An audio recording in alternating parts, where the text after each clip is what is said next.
पाकिस्तान बिरयानी खाने कौन जाता है? नरेंद्र मोदी। अब प्रवचन दे रहे हैं उनके छोटे चेला सब।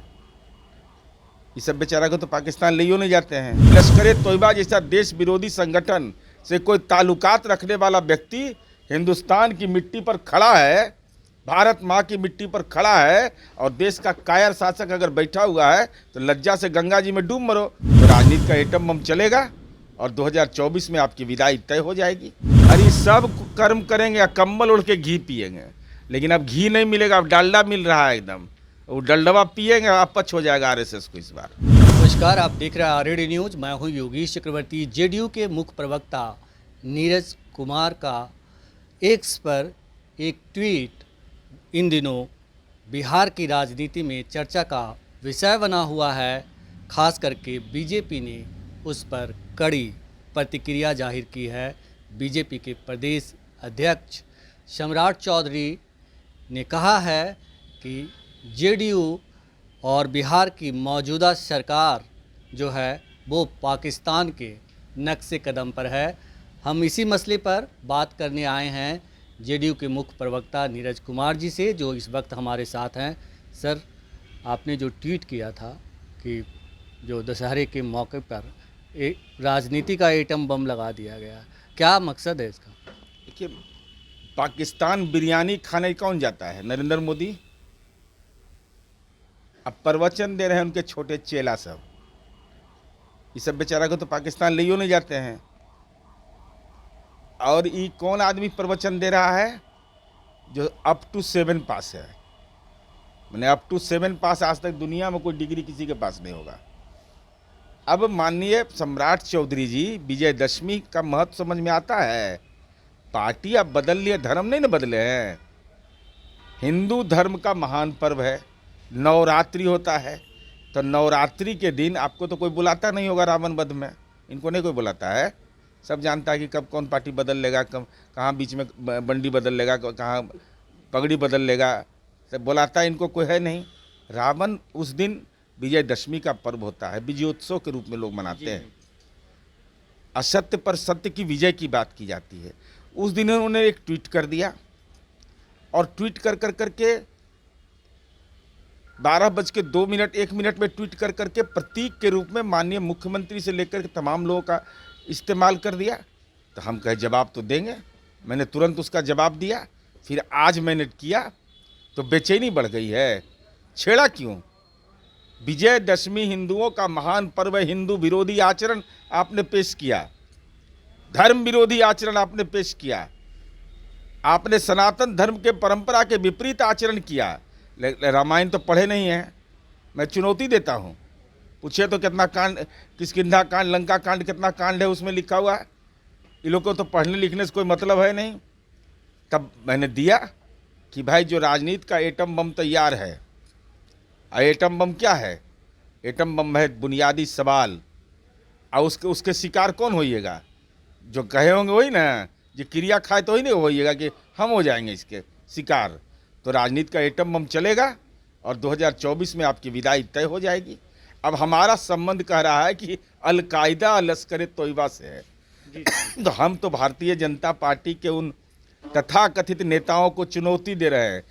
अभी 3 घंटा हुआ है। अगर कलेजा में दम है मेरे सोशल मीडिया पर डाले हुए अकाउंट पर, तो हम पर कार्रवाई करो, कार्रवाई करो। देश का गृह मंत्री तुम्हारा, प्रधानमंत्री तुम्हारा, और अलकायदा और ये लश्कर तोयबा जैसा देश विरोधी संगठन से कोई ताल्लुकात रखने वाला व्यक्ति हिंदुस्तान की मिट्टी पर खड़ा है, भारत माँ की मिट्टी पर खड़ा है, और देश का कायर शासक अगर बैठा हुआ है तो लज्जा से गंगा जी में डूब मरो। कोई दिक्कत नहीं है। मतलब मेरीन ड्राइव बनाए हैं, फर्स्ट क्लास बना दिए हैं। राजनीति में तो शर्मसार कर दिया ये लोग। अगर मेरा संबंध लश्कर तोयबा से बता रहे हो, अलकायदा से बता रहे हो, तो गिरफ्तार करो हमको, और नहीं तो बयानबाजी बंद करो। और नहीं तो ऐसा मुकदमा मानहानि का ठोकेंगे ना कि बाप बाप पुस दर पुस झेल लोगे सब। हमारा मारा हुआ पानी नहीं मांगता है। आपने कहा कि वो मतलब हिंदू धर्म के खिलाफ काम किया है, लेकिन वो तो कहते हैं कि हम सनातनी हैं, सनातनी धर्म के खेवनहार हैं। अच्छा, तो देखिए, सम्राट चौधरी को आप कभी देखे हैं धोती पहने हुए? बताइए। कभी देखे हैं हरिभूषण ठाकुर बेचौल को धोती पहने हुए? कभी देखे हैं खड़ाऊ पहने हुए? कभी देखे हैं कंठी माला पहने हुए? अच्छा, सनातन धर्म में मुर्गा खाता है सब, कड़कनाथ भाजपा वाला सब देखिए मुर्गा खाता है जितना कार्यक्रम होता है। हिंदू का मूल स्वरूप है सनातन धर्म। तो सनातन धर्म की परंपरा को मानने के लिए वो वैष्णव होता है। प्याज लहसुन नहीं खाता है, कंठी माला रखता है, जनेऊ पहनता है। जरा चेक करिए तो ये सब नवरात्रा में खाना खाया है।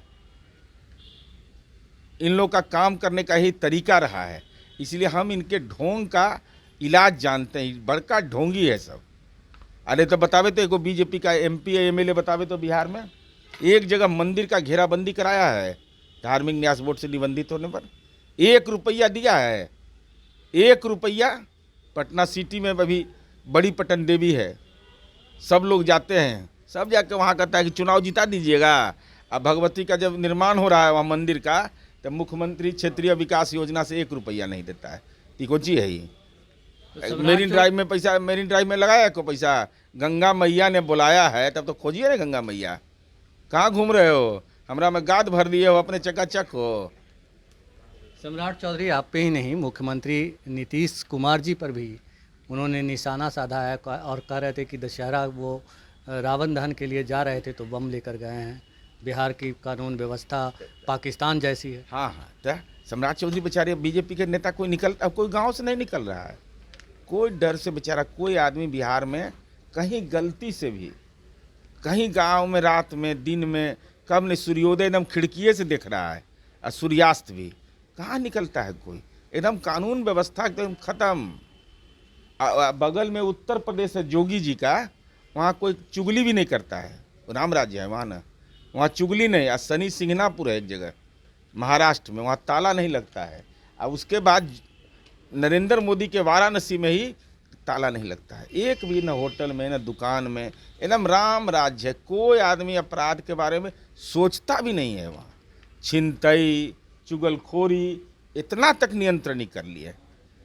मैंने आदर्श है भाई, इस मामले में तो आदर्श मानिए कि शनि सिंगनापुर के बाद नरेंद्र मोदी का चरण पड़ा, जोगी जी का चरण पड़ा वहाँ।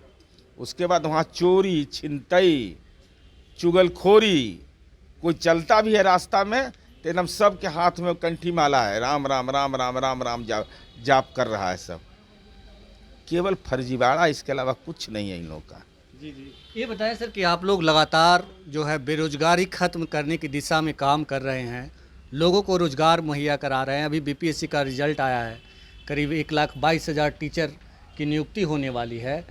और इसको लेकर के जो है खास करके जो दलित नेता हैं चिराग पासवान और जीतन राम मांझी, वो सवाल उठा रहे हैं। एक कह रहे हैं कि बैकडोर से जो है बहाली की जा रही है, दूसरे कह रहे हैं कि लैंड फॉर जॉब की तरह इसमें घोटाला हुआ है।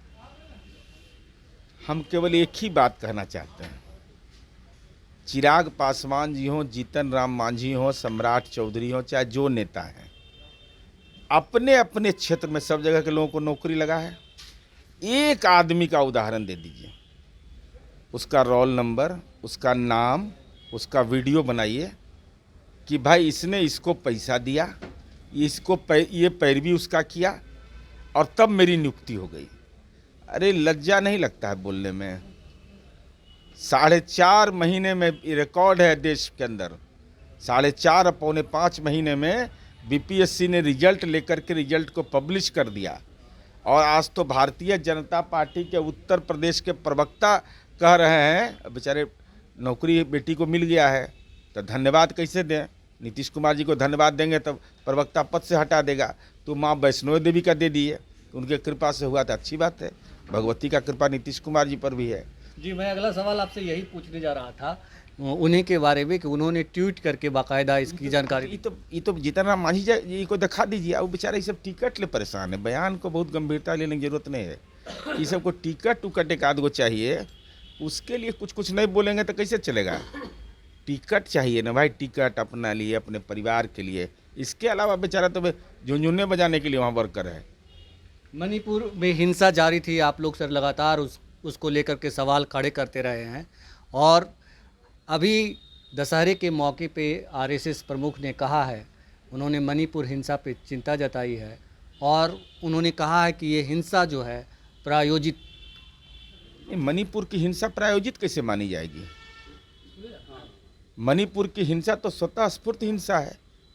मणिपुर में जिस ढंग की घटनाएं हुई, वोट के लिए जिस ढंग के जो इस्तेमाल किया गया, बेटियों का सामूहिक चित्कार हुआ, वह बलात्कार का दृश्य जो था, विभत्स दृश्य कि पुलिस संरक्षण में ये सारे हथियार लूट लिए गए। 40,000 के लगभग में हथियार लूटे गए, 5 लाख से ज़्यादा गोलियां लूटी गई और आज तक रिकवरी नहीं हुआ। तो राष्ट्रीय सुरक्षा के लिए चिंता यह है कि बगल में म्यांमार है और आज भी सैन्य जो बिहार के यूपीएससी कैडर के पदाधिकारी हैं, उन लोगों से हमारी बात हुई तो आज की तिथि में भी वो हमारा राष्ट्रीय मुकुट है मणिपुर। आज भी आप बिहार के रहने वाले हैं, आपको हिम्मत नहीं है कि आप जा सकते हो वहाँ। सर, आम तौर पे जो है ये आरोप लगता है कि बीजेपी जो लोगों की भावनाओं से खेलती है, हिंदू मुस्लिम का काट खेलती है, लेकिन आरएसएस प्रमुख ही कह रहे हैं कि भावना भड़का करके 2024 में वोट नहीं मांगना चाहिए। तो ये राजनीति में आ गए क्या आरएसएस वाले? तो कहते थे सांस्कृतिक संगठन है, इतने बड़ा दंड बैठक कराते हैं, सूर्य नमस्कार। इनको क्या मतलब है राजनीति से? भावना भड़काना नहीं होता है। क्या कर रहे थे? राम मंदिर बना अयोध्या में न्यायपालिका के हस्तक्षेप से। अब बाबरी मस्जिद भी आप ही बनवा रहे हैं ना? अयोध्या में 5 एकड़ जमीन यूपी सरकार दी है ना बनवाने के लिए। अरे सब कर्म करेंगे या कंबल ओढ़ के घी पिएंगे, लेकिन अब घी नहीं मिलेगा, अब डालडा मिल रहा है एकदम। वो डलडवा पिएंगे, अपच हो जाएगा आरएसएस को इस बार। हमसे बात करने के लिए शुक्रिया सर। ये थे जेडीयू के मुख्य प्रवक्ता नीरज कुमार, जिन्होंने साफ तौर पर कहा कि बीजेपी और उसके सांस्कृतिक संगठन कहलाने वाली आरएसएस बोलती कुछ है, करती कुछ है, लेकिन 2024 का लोकसभा चुनाव निकट है और उसे उसकी इस करने का दंड जनता जरूर देगी। योगेश चक्रवर्ती, आरएडी न्यूज़, पटना।